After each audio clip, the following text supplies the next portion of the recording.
Head element. Inside the head element, there are six key child elements that we put inside of there that get used regularly. The title. We have seen gives us a title for the page and is often displayed in the title bar of the window. The meta element allows us to provide metadata about the document that can be anything from the viewport and how it can render, how it can be keywords, and information that can be used in searches or to index the pages.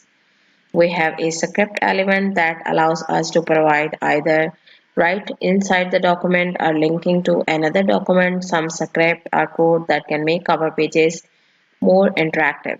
These days, that script is almost always JavaScript and it is a very powerful language for allowing you to interact with the different elements in your HTML. You can do things such as make an elements invisible or visible. You can change the different properties or value associated with an element dynamically as the user interacts with your pages.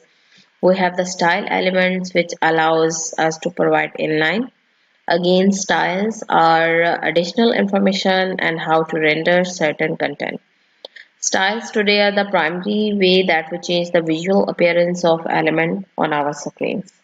Styles are applied with cascading style sheets or CSS, and there is an entire set of capabilities that comes with CSS that again browser understand and can apply to our elements. We have the link elements which can provide to link a variety of different types of resources that are related to our pages.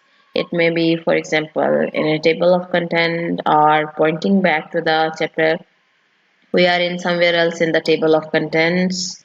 And finally we have the base which allows us to specify the base address which all our links to other documents will be based on, and we will talk more about that we get into the module or hyperlink and linking between our documents.